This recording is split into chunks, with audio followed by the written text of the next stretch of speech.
নিটের প্রশ্নপত্র ফাঁস ও কেন্দ্রীয় শিক্ষামন্ত্রী ধর্মেন্দ্র প্রধানের পদত্যাগের দাবিতে উত্তাল ভারতের রাজনীতি। এরই অংশ হিসেবে ২০ জুলাই সোমবার রাজধানী দিল্লির যন্তর মন্তর থেকে সংসদ অভিমুখে পদযাত্রার ডাক দিয়েছিল ককরোচ জনতা পার্টি সিজিপি। হাজার হাজার শিক্ষার্থী ও সমর্থক রাজপথে নেমে এলে তাদের উপর চড়াও হয় পুলিশ, চালায় লাঠিচার্জ ও কাঁদানে গ্যাস। পুলিশের এই সহিংস ভূমিকার কঠোর সমালোচনা করেছেন বলিউডের বেশ কয়েকজন তারকা ও সামাজিক মাধ্যমের নেটিজেনরা।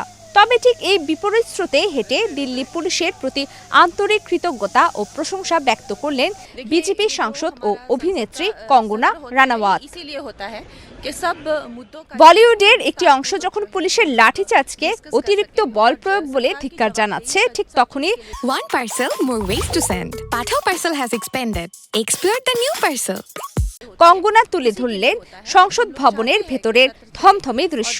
২১ জুলাই মঙ্গলবার সংবাদ মাধ্যমের সঙ্গে কথা বলতে গিয়ে কঙ্গনা বলেন, আমরা ভয় পেয়ে গিয়েছিলাম।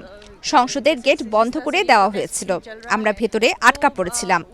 এক সময় মনে হচ্ছিল বিক্ষোভকারীরা আমাদের উপরও হামলা করতে পারে। কঙ্গনা দিল্লি পুলিশের ভূয়সী প্রশংসা করে বলেন, পুলিশ আমাদের সুরক্ষায় ঢাল হয়ে দাঁড়িয়েছিল। তারা নিজেরা ইট পাটকেল ও আঘাত সহ্য করেছে, কিন্তু সাধারণ মানুষ ও সংসদ সদস্যদের নিরাপত্তা নিশ্চিত করেছে। সোমবারের সংসদ অভিমুখে সিজিপির মিছিলে হাজার হাজার মানুষ যোগ দেন।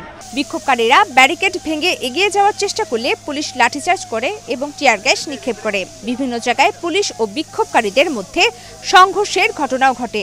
এক পর্যায়ে বিক্ষোভকারীরা সংসদ ভবনের মাত্র ৫০ থেকে ১০০ মিটার দূর পর্যন্ত পৌঁছে যায়। পুলিশের তথ্য অনুযায়ী সংঘর্ষে ১১৮ জন পুলিশ সদস্য আহত হয়েছেন। এ ঘটনায় দাঙ্গা, সরকারি কর্মচারীর উপর হামলা এবং সরকারি সম্পত্তি নষ্টের অভিযোগে এফআইআর দায়ের করা হচ্ছে। এছাড়া প্রায় ৭০ জনকে আটক করা হয়েছে।